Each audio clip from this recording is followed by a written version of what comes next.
Laurent Roland Toninquès, place donc à vos analyses et commentaires au regard des titres parus à la une des quotidiens ce matin. On démarre par un tout premier quotidien, l'événement précis, qui parle de la Cour, qui recadre à la fois opposition et mouvance. Oui, je crois qu'à la une du quotidien Dynamisme Info, on verra On en aussi parle que aussi.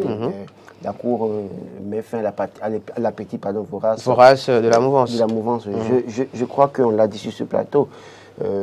Donc on dirait que les démocrates avaient tort de boycotter les travaux qui ont contribué en tout cas à l'installation des commissions. Et donc aujourd'hui, on se rend compte que même si la Cour en l'État ne donne pas la reprise, en tout cas de l'élection des présidents des commissions, toujours est-il qu'il faut que nécessairement, je crois qu'il y a un thème qui a été utilisé qui me fait beaucoup plaisir, tenir compte de la configuration du Parlement, politique du Parlement pour faire que chaque commission reflète aussi cette configuration.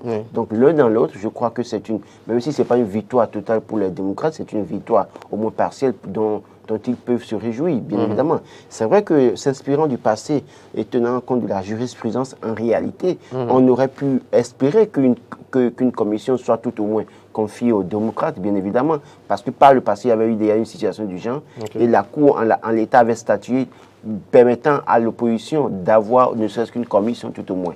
Bon, en l'état, même si la Cour aujourd'hui... De présider, c'est ça, de présider une commission. Présider une commission, pardon. Et donc, aujourd'hui, même si la Cour ne donne pas totalement satisfaction aux démocrates, en ce que tout au moins une commission soit confiée aux démocrates, c'est que tout au moins dans les commissions, on doit pouvoir se réjouir de ce que... De retrouver quand même des opposants qui participeront aux travaux et qui occuperont aussi des postes dans ces commissions, bien évidemment, pour participer aux travaux, aux décisions qui seront issues déjà, parce que toute loi qui doit être votée, notamment concernant ces différents secteurs, ces lois doivent passer par les commissions, et c'est les commissions qui décident ou non de la continuité ou non d'amener cette loi en plénière ou pas. Et donc, je crois que ce serait très bien de faire participer les opposants aussi à ces commissions pour que nous puissions savoir clairement ce qui se fait. D'accord. Laurent Roland Toninquès, parlons de notre fait d'actualité. Ce jour est attendu au Bénin le président nigérien Mohamed Bazoum. D'après son parle abondamment. Info Matin parle de changement de cap pour la diplomatie béninoise. C'est une interrogation. Et quand on s'intéresse à la une du quotidien Dynamisme Info, qui va revenir à l'écran, donc on peut lire, eh bien, ce matin, multiplication des offensives diplomatique, la rupture corrige un manque longtemps soulevé. Oui, je crois que longtemps, ceux qui pourraient se prononcer là-dessus ont eu le temps de dire clairement que la méthode adoptée par le gouvernement en termes de diplomatie peut-être souffrait quelque peu de certaines insuffisances, parce que n'oubliez pas que les ambassades ont été fermées dans certains pays, bien évidemment, et de ce point de vue, dans certains pays du monde, les Béninois continuent de souffrir parce qu'il n'y a plus d'ambassade pour autant. Et à un moment donné aussi, le gouvernement qui a fait l'option de ne pas pour autant s'ouvrir à d'autres pays, on a comme l'impression que le Bénin vivait en autarcie dans une certaine mesure. C'est peut-être trop dit. Je dis, on a comme l'impression. Je n'ai pas dit que le Bénin vivait en autarcie. On a comme l'impression que le Bénin vivait en autarcie dans une certaine mesure. Et donc, aujourd'hui, permettre à voir des chefs d'État défiler au Bénin et voir le chef d'État sortir du pays pour être reçu par d'autres présidents du monde. Justement. Je crois que c'est de ça que nous avons besoin. Nous ne demandons pas au chef de l'État d'aller tendre la main, d'aller quémander. Peut-être que par le passé, on a vu des chefs d'État qui allaient demander directement, ouvertement, mais on ne lui demande pas d'aller demander. Mais qui revenait quand même avec quelques... Oui, il revenait avec quelques résultats. Quelques résultats. Même si pour autant, dans la faisabilité, comment est-ce que ces résultats étaient assez utilisés? Il faut se poser des questions. Alors, donc, aujourd'hui, on ne demande pas à partir d'aller tendre la main et d'aller quémander, mais d'essayer de s'ouvrir à ces pays-là pour voir qu'est-ce qu'on peut faire, qu'est-ce que son gouvernement, le Bénin peut faire avec ces pays, bien évidemment, mais aussi notamment sur la question de l'intérêt des Béninois dans ces pays, bien évidemment. Parce que regardez par exemple ce qui se passe du côté de la Tunisie, ce qui se passe dans certains pays d'Afrique où parfois les Béninois sont en souffrance, mais personne pour porter leurs problèmes. Donc aujourd'hui, s'ouvrir au monde, c'est permettre à ce que tout au moins, au-delà des intérêts de la coopération bilatérale, qu'on travaille aussi sur les intérêts des Béninois dans ces pays pour leur protection dans ces pays. Le président nigérien qui sera donc au Bénin, sinon qui est attendu au Bénin, en tout cas dans la journée de ce lundi, il passera 2 jours. Il passera 2 jours, je crois qu'il sera à Glo, je pense. Bien évidemment, il sera d'abord à Semen-Kraké, et puis après il sera à Glo-Djibé, sur le site de la zone industrielle de Glo-Djibé. Oui, de Glo-Djibé, justement, la GDIZ. Oui. Et c'est aussi un sentiment de fierté parce que par le passé, quand les chefs d'État venaient ici, on les amenait sur le site du projet Songhai, qui n'est pas pour moi une initiative purement béninoise, que c'est fait, qu'il faut encourager d'ailleurs celui qui a mis en place ce projet du côté du Porte-Nouveau. Mais au-delà de tout, qu'est-ce que nous-mêmes nous avons fait? Je crois que la GDIZ aujourd'hui est une initiative béninoise, purement béninoise, et qui déjà même à partir de la visite du chef de l'État nigérien, permettra à d'autres investisseurs de venir s'installer ici pour permettre pour avoir la facilité de desservir le Niger. Donc je crois que l'un dans l'autre, ce qui se fait à Glo-Djibé, peut-être dans le fond, on peut peut-être trouver des choses à redire, mais dans la forme, avec ce que, en tout cas moi, ce que j'ai pu voir sur ce terrain, je crois qu'il faut encourager cela. Et c'est de ces choses-là que nous avons besoin. D'ailleurs, qui participeront à créer de l'emploi, suffisamment de l'emploi dans notre pays. Le président nigérien qui doit également se rendre au port autonome de Cotonou, selon le calendrier publié. Justement, le port de Cotonou, qui est pratiquement le port du Niger, du Burkina Faso. Ces pays partagent, je dirais, même s'ils n'ont pas de droit sur le port, c'est que notre port les dessert de façon considérable. Donc, oui, aller au port autonome de Cotonou, il faut discuter vraiment, je crois qu'en termes de coopération bilatérale, il faut discuter sur ces questions-là pour voir quelle facilité peut-être continuer à accorder aux Nigériens, bien évidemment, parce que n'oubliez pas que nous avons un concurrent immédiat qui est le port de Lomé. Le port de Lomé. Oui, le port de Lomé. Et donc, dans une certaine mesure, il faut discuter, voir quelles possibilités et facilités accorder à ces pays-là, à ces opérateurs communs dans ces pays-là, pour que le port du Bénin soit compétitif et apporte beaucoup plus de devises à l'économie béninoise. 2 autres éléments par rapport à cette visite du président nigérien au Bénin, sur invitation, il faut le préciser, du chef de l'État, son Excellence Patrice Athanase Guillaume Talon, Laurent Roland Tonekes. Le président nigérien doit rencontrer demain, si je ne m'abuse, suivant le calendrier, au Palais des Congrès. Les Nigériens, justement, cette diaspora nigérienne, il faut le dire, au Bénin, ils sont très nombreux.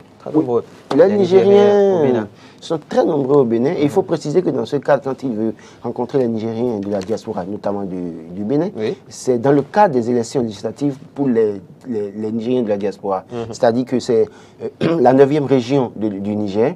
Et donc, il y a l'élection des députés de la 9e région qui seront représentés au Parlement nigérien, qui parlera au nom des Nigériens vivant au Bénin. Ces députés qui parleront au nom des députés, des Nigériens vivant hors du Niger. Donc, dans ce cadre, il va rencontrer, n'oubliez pas qu'il est au pouvoir, donc il voudra certainement que le candidat élu, en tout cas, soit de sa famille politique, donc c'est un peu pour. Mais déjà, toujours est-il que c'est déjà bien qu'il veuille rencontrer ses compatriotes. On a vu les éléments de la Commission électorale nationale indépendante du Niger qui étaient venus même au Bénin faire quelques jours pour faire l'enrôlement des citoyens qui sont en âge de voter. Et donc, ça, je crois, il y a quelques semaines en arrière. Donc, l'un dans l'autre, c'est déjà bien pour l'intérêt des Nigériens. Parce que, vous savez, les Nigériens sont un peu partout. Ils sont au Bénin, au Nigeria, au Togo. Même parfois, on a comme l'impression qu'ils sont laissés pour compte. Je crois que cette députée élue pour la 9e région travailleront nécessairement pour l'intérêt de ces Nigériens de la diaspora. Nigériens. Et en la matière, je pense que le Bénin gagnera par exemple à aller à cette école, puisque en termes de législative au Bénin, la diaspora jusqu'à présent n'a pas encore, on va dire, droit au chapitre. Oui, c'est une. Droit au chapitre, le Bénin peut aller à cette école. Qu'il vous souvienne, sur ce plateau, on avait reçu le président justement du Haut Conseil des Béninois de qui estimait qu'il fallait nécessairement, compte tenu compte de la diaspora, béninoise est assez importante. Aujourd'hui, il faut travailler à ce que les Béninois de la diaspora aussi choisissent leurs représentants au Parlement béninois pour permettre à ce que ceux-là aussi puissent se faire entendre et participer au développement de leur pays. Et pour finir donc sur le dossier concernant l'arrivée du président nigérien au Bénin, Laurent Roland Tonekes, la question de la lutte contre le djihadisme. Oui, l'épineux problème des pays ouest-africains aujourd'hui, notamment le Bénin, le Burkina Faso, le Niger, le Cameroun et le Mali, j'en passe, l'épineux problème qu'il faut résoudre aujourd'hui. Et donc, sur la question, il y a des actions qui ont été faites de part et d'autre, du côté du Niger, du Burkina Faso, du Bénin, du Togo, bien évidemment. Mais il faut travailler à fédérer les énergies, travailler en synergie pour éradiquer, en tout cas, un tant soit peu, les velléités des djihadistes. C'est un problème assez difficile à résoudre. On voit combien de fois les djihadistes tuent au Niger chaque fois, comment ça se passe désormais au Bénin, comment ça se passe du côté du Burkina Faso, du Mali, bien évidemment. Il va falloir que les chefs d'État s'entendent sur la question. On a vu les chefs d'État béninois se déplacer pour aller vers le Burkina Faso il y a quelques jours. Bien évidemment, c'est le président nigérien qui se rend au Bénin. Donc, il y a nécessité de travailler ensemble. Il y a quelqu'un qui travaillait, qui mettait beaucoup de moyens dans cette affaire, Idriss Déby Itno, feu Idriss Déby Itno, qui allait même risquer, ne savait pas aller au front, et malheureusement, ça a mal tourné. Ça lui a coûté la vie. Ça lui a coûté la vie. Mais aujourd'hui, il faut... Des sources officielles? Oui, bon, des sources officielles. Ça, on le sait très bien. On ne va pas se débat ce matin. C'est bon, continuez. Oui. Donc moi, je crois que ce matin... il faut peut-être exhorter les chefs d'État à beaucoup plus travailler en synergie. Travailler, il ne faut pas que le Bénin dise, voilà, j'ai mis mes moyens en place, par conséquent, bon, Niger, faites ce que vous pouvez faire. Mais aussi la recherche d'un homme fort dans la sous-région. N'oubliez pas qu'il y a ce problème-là, il faut un homme fort dans la sous-région qui va contrôler ou bien diriger les actions qui seront menées dans ce cadre. Menées dans ce cadre ensemble. Restons à la une du quotidien Dynamisme Info. Laurent Roland Tononinkès, on parlait de la diaspora béninoise, on va parler de ceux qui sont contraints justement depuis peu à être de la diaspora béninoise, ces exilés alors, politiques entre griffes, à savoir Komi Koutié, Sébastien Ajavan, Léa Dissoglo et j'en passe. Dynamisme Info parle donc de la liste des personnes recherchées par la justice. Talon n'a rien fait ranger contre les exilés. Oui, je crois que le silence, à un moment donné, a fait penser à certains que Talon a fait ranger une certaine liste des personnes recherchées. Détrompez-vous. Le chat ne dort jamais. En tout cas, je vais utiliser cette expression-là. De toute façon, les gens feraient très attention, en tout cas, en ce qui les concerne, bien évidemment. Tant que Talon ne rendra pas une décision officielle, ne pensez pas que c'est... Il a lâché l'affaire, en fait. C'est lâché. Bon, maintenant, on vous dira que ce n'est pas Patrice Talon, hein, parce que on connaît le langage. C'est la justice. C'est la justice béninoise. C'est la justice béninoise. Donc, ce n'est pas Patrice Talon. Donc, d'abord, rectifions alors. Partial.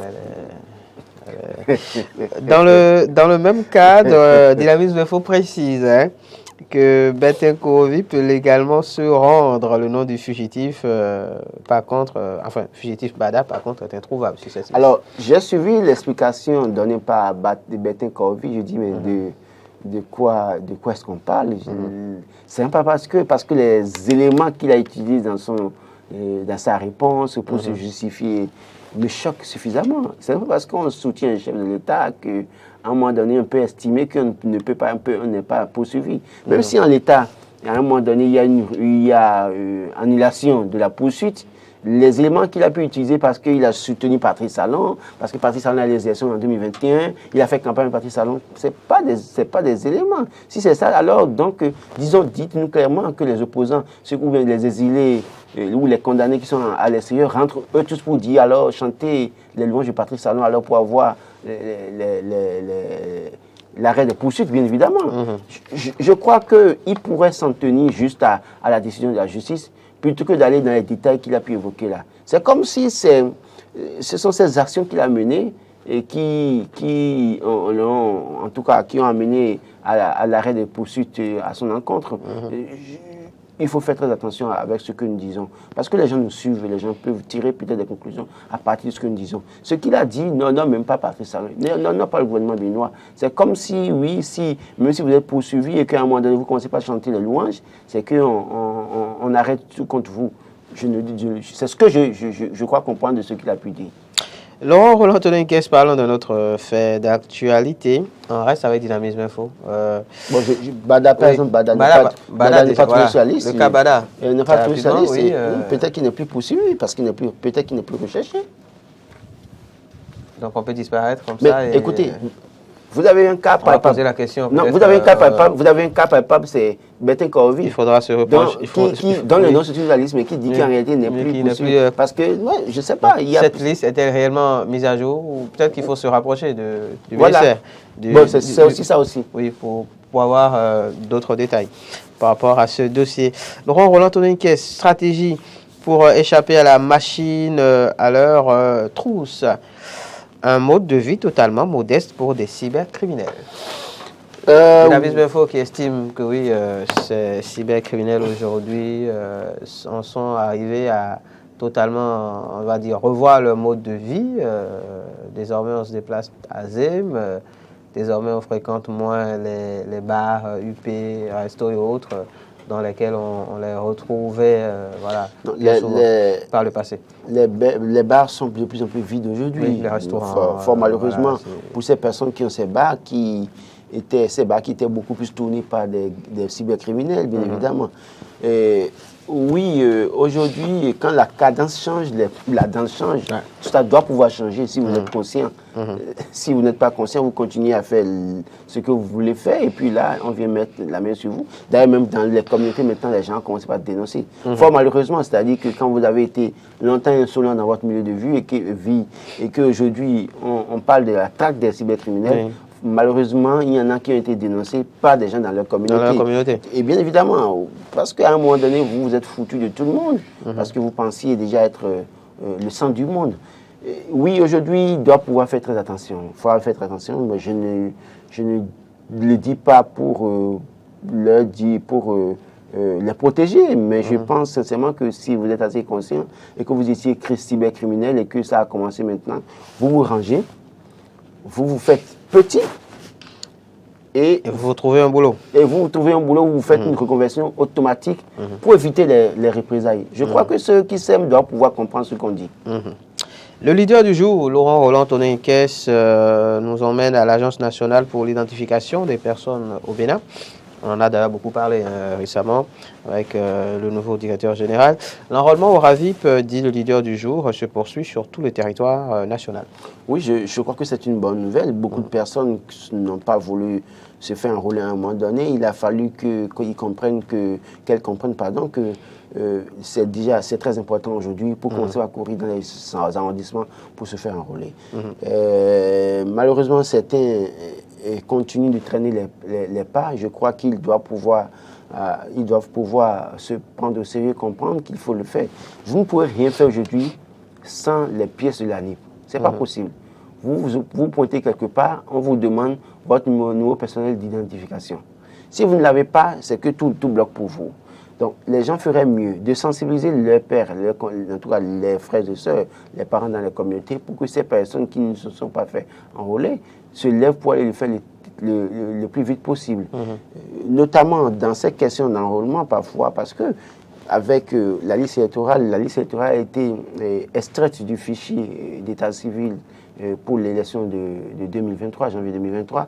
Et je crois que pour les prochaines élections, ce sera la même chose. Et donc, en l'état, les opposants, parce que parfois, le problème se situe à ce niveau, on a pu voir ça avec la LEPI, on a pu voir aussi quand le RAVIP a commencé, d'ailleurs même, cet opposant farouche qui s'opposait à la réalisation du RAVIP. Je pense qu'il a fini par se faire enrôler. Qui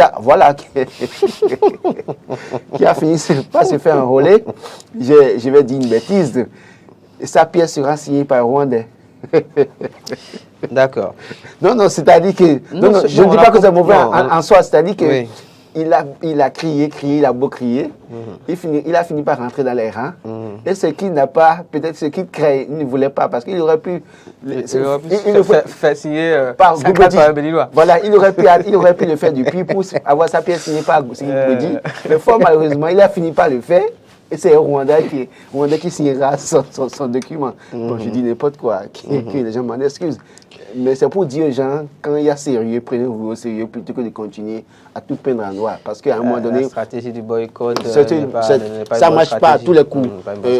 Et les opposants ont toujours ces problèmes en Afrique. Quand il y a un système, on doit faire l'enrôlement. On dit que la liste n'est pas correcte, s'il y a des débats, franchement, qui parfois...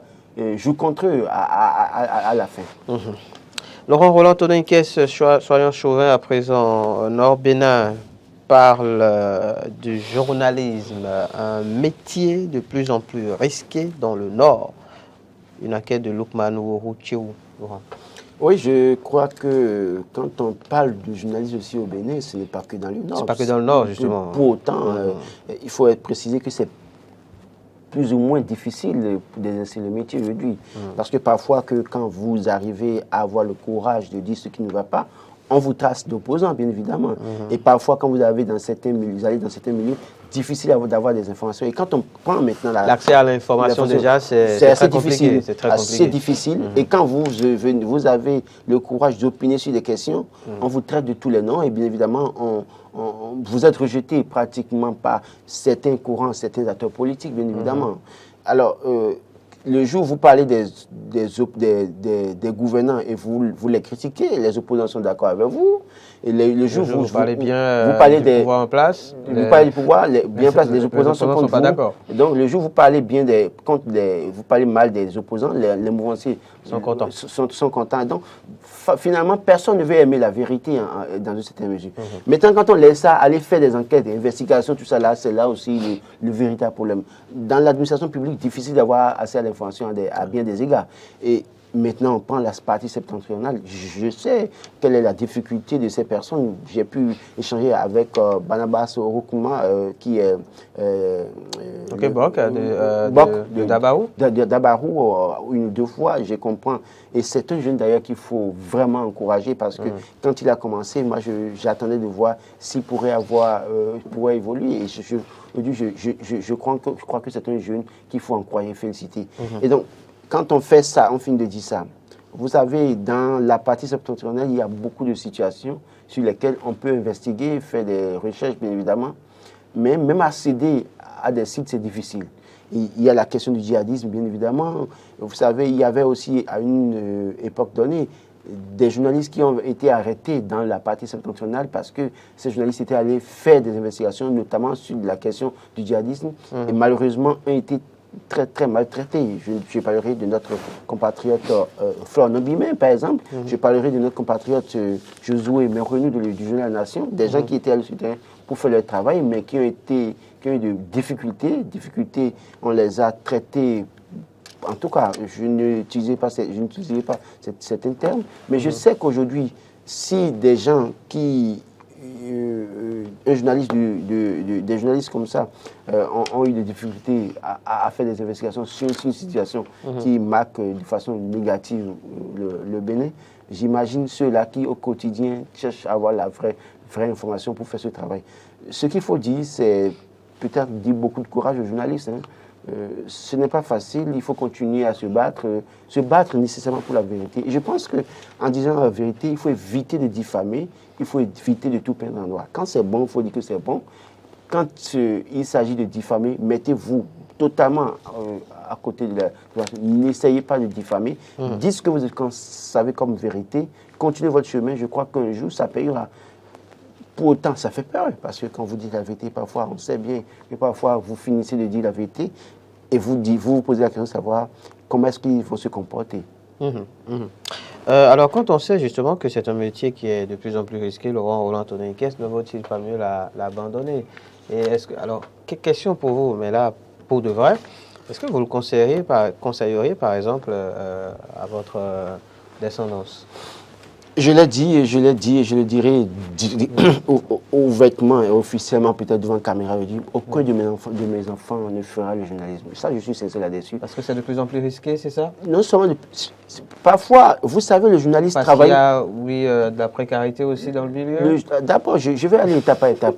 Parce que vous savez, parfois, quand moi je prends le risque de dire certaines vérités, je sais ce que ça me coûte dans ma vie quotidienne.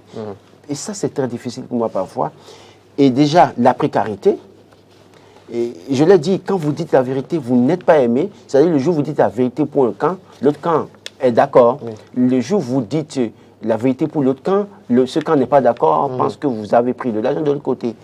Et quand on dit tout ça, les risques... Ça fait partie du boulot. Oui, mais justement... À un moment donné, les risques, on s'y habitue. Mais après ça, il y a les risques aujourd'hui. C'est vrai qu'au Bénin, on ne va pas pour autant se plaindre pour ça au Bénin. C'est-à-dire que tel que les journalistes sont devenus des victimes des acteurs politiques un peu partout dans le monde entier. Moi, je pense que tel que peut-être j'ai le courage de dire certaines choses à la limite. Et je sais combien est-ce que les gens me disent. Je rappelle qu'un jour, j'ai abordé un sujet par rapport à un député, et c'est un chef d'arrondissement qui m'interpelle. Je le dirai dans ma belle famille pour dire, mais qu'est-ce que notre député t'a fait pour que tu parles de lui comme ça? Et pourtant, ce que j'avais dit, ce n'était pas faux. Donc, tous les jours que Dieu fait, quand tu dis ce que tu dois dire comme étant vérité, les gens ne sont pas d'accord. Et vous vous sentez, il arrive parfois, je quitte ici, j'ai peur de rentrer chez moi. La prochaine fois, appelez-moi, je vous... Non, mais écoutez, vous savez, en tout cas, moi je le dis, appelez-moi la prochaine fois. Pour répondre à votre question, oui. Aucun de mes enfants, je prierai Dieu tous les jours pour qu'aucun de mes enfants ne manque de travail pour pouvoir devenir, peut-être vouloir espérer être journaliste un jour. Vous pensez que justement, le journalisme, c'est le non, c'est-à-dire, on vient quand on a... Non, c'est ce que veut dire, c'est-à-dire quoi? C'est l'idée que ça traduit. Non, je rectifie. Voilà, le manque d'ambition pour se retrouver dans le journalisme. Parce que c'est quand on manque d'ambition qu'on se retrouve journaliste. Non, ce que je veux dire par là, c'est-à-dire quoi? Dites-le mieux encore. Dites-le mieux encore. Ce que je veux dire par là, dites-le mieux encore. Non, c'est pour dire quoi? C'est-à-dire que mes enfants réfléchissent justement à faire autre chose. Parce que le journalisme, c'est un métier ingrat. Vous faites les gens, écoutez, beaucoup de journalistes ont fait des acteurs politiques qui brillent aujourd'hui, mais ces journalistes continuent de vivre dans la précarité. Et parce que ces journalistes, parce que vous savez, vous avez beau faire de travailler pour un acteur politique, il vient au pouvoir. Le jour où vous avez le courage de lui dire la vérité, vous devenez sa cible, dans une certaine mesure. Donc, moi, je lis clairement, aucun de mes enfants ne le fera. D'accord, on va finir, Laurent Roland-Tonniquès, par un autre fait d'actualité. 8 mars, c'était le mercredi dernier, journée internationale des droits des femmes. Matin libre, on parle ce matin. Énième refus de visite à Rekia-Madougou. Un fait qui n'honore pas le Bénin, selon les confrères du quotidien. Oui, je crois qu'il faut continuer à dire aux gouvernants que le pardon est une puissance qui libère. Ce n'est pas moi qui le dis. Je crois que c'est dans la Bible. Et j'insiste sur le fait que par le passé, des gens ont été pardonnés. Les gens feraient mieux de pardonner aussi à leur tour aujourd'hui. J'en ai fini.